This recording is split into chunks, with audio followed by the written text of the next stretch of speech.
चला ना.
याच्यात बाबा प्रत्येक क्षेत्रातला माणूस आपल्याला, जसं की तुम्ही आता इथून संप्रदायाचं तुम्ही सांगितलं, तसंच राजकीय लोक याच्यात आहेत, या न्यायाच्या भूमिकेत सामाजिक आहेत, संप्रदायातले आहेत.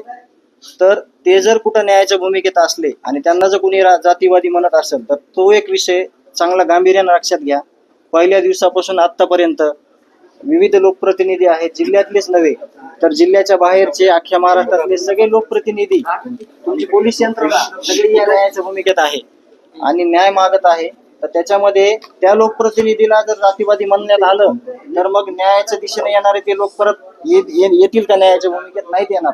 तर ती सुद्धा गांभीर्यानं दखल घेणं गरजेचं आहे. हे पहिल्या दिवसापासून आज 54 दिवसापर्यंत जे लोकप्रतिनिधी आहेत, जिल्ह्यातले नव्हे तर सगळ्या बाहेरचे, हे देशमुख कुटुंबियाच्या न्यायात आहेत. त्यांना देखील न्याय मागतायत, त्यांना देखील तुम्ही चुकीचं ठरवलं नाही पाहिजे अशी माझी विनंती आहे. एक दोन शब्द वैभवी बोलेन तुम्हाला. जातीवाद न करता सामाजिक सलोखा कायम राहावा यासाठी देशमुख कुटुंब आपल्या गडावर आलेला आहे. काही बोला. बाबा, आज तुम्ही महंत आहेत, महाराज आहेत, गुरु आहेत आमचे. म्हणजे तुमचा आज दर्जा खूप मोठा आहे. आज तुमच्या पुढे मी खूप लहान आहे. फक्त मला एवढं वाटतं की जसं तुम्ही म्हणलात, एका चापटीचं जर त्यांची मानसिकता तशी झाली आणि त्यांनी माझ्या वडिलांची हत्या केली. आज माझ्या वडिलांच्या अंगावर, आज आम्ही फक्त न्यूजला ऐकतो की त्यांच्या अंगावर इतके वार झालेत. त्यांची अशी एकही अवयव नाहीये की तो शाबूत होता. त्यांचे जर आता मी घरीच ते ऐकलं की त्यांचे फक्त अस्थिमध्ये 3 हाडं निघतायत. तर म्हणजे आमची आज मानसिकता काय असेल? ते ज्यांचे फोटो आहेत ते आम्ही आज सुद्धा बघू, म्हणजे ते आम्हाला बघू वाटत नाहीये. त्याचं इतकं दुःख आहे.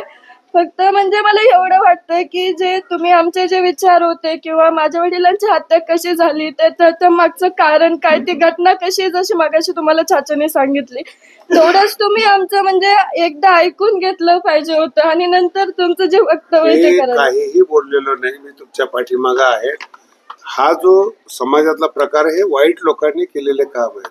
तुम्ही जर भगवानगडाची शिष्या, तुम्ही तुमच्या बाजूने मासाजो केस तालुका हा बाबाला मांडणार आहे.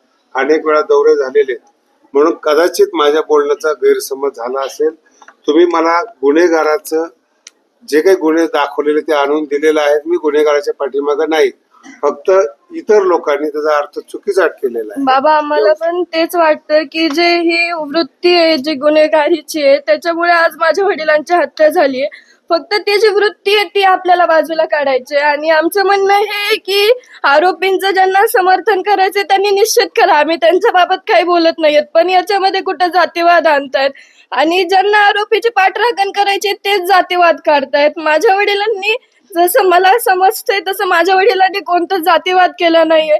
आता सगळं चाचाने सांगितलं की आमचे शेतकरी सुद्धा हे वंजारी हेच आहेत, त्यांचं सुद्धा आडनाव मुंडेच आहे. पण आम्हाला एक असं याची खंत वाटते की जो माणूस जसं दलितांना वाचवण्यासाठी गेला, त्यांनी कधी जातीवाद न केला, त्याच्यामध्ये न्याय मिळवण्यासाठी असे वेगवेगळे फटका फुटतात. आमचं एकच म्हणजे आज आम्हाला इतकं दुःख आहे, आमचं गाव सुद्धा या दुःखातून सावरू शकलं नाही. पण तरी पण आज आम्ही त्यांच्या न्यायासाठी झुंजतो, कारण की त्यांच्यावर जो अन्याय झालाय, म्हणजे आता प्रश्न पडतो की कोणाला वाचवायला जाणं हा पण आपला गुन्हा आहे का? म्हणून ही जी घटना घडली ती नंतर घडून नये यासाठी आम्ही फक्त न्याय मागतोय. आमची अपेक्षा हीच आहे की आम्हाला लवकरात लवकर न्याय मिळाला पाहिजे. भगवानगड आपल्या पाठीशी आहेत. मी भगवान बाबाला प्रार्थना करतो लवकरात लवकर फास्ट ट्रॅकवर न्याय मिळावा आणि मुलीला सांत्वना मिळावी. भगवानगड हा कायमस्वरूपी त्यांच्या पाठीशी उभा राहील. आरोपीचं कधीही समर्थन करत नाही. त्यांनी पुरावे आणलेले आहेत की आरोपीवर किती गुन्हे दाखल झालेले आहेत. कदाचित माझ्या बोलण्याचा चुकीचा अर्थ झाला असेल तर ते आरोपी हे आरोपीच आहेत, गुन्हेगार आहेत हे सांगण्याकरता या ठिकाणी कुटुंब आलेलं आहे. गडाचंच कुटुंब आहेत. म्हणून पुन्हा एकदा महाराष्ट्राला विनंती आहे त्याला जातीय कलर न देता न्याय मिळावा यासाठी आपण सगळेजण प्रार्थना करू.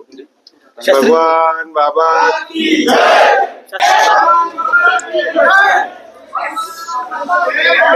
याच्यावरून फक्त एक तुम्ही लक्षात घ्या, ही फोटो बघितल्यानंतर तुमची नाही ह्यांना दाखवत नाही, मीडियाला दाखवत तुमच्याकडे सुपोत करतो. तुम्ही पाहून घ्या फक्त हे, आम्ही कुणाकडेही देणार नाही. त्याच्यावरून म्हणजे ते आरोपीनं किती कशा माणूस हत्या केली हे तुमच्या लक्षात येईल आणि ह्या बाबतीत तुमची प्रतिक्रिया नंतर आम्हाला काय ती कळवा.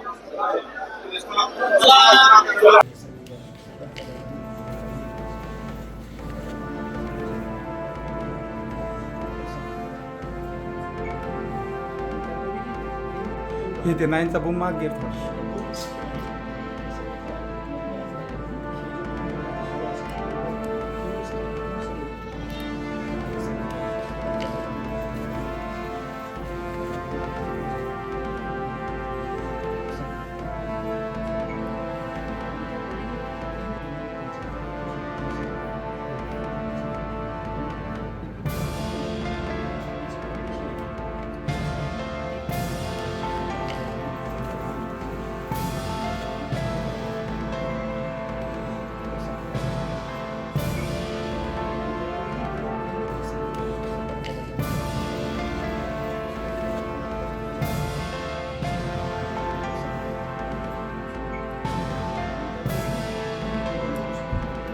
Hindi, nain sa bumagir.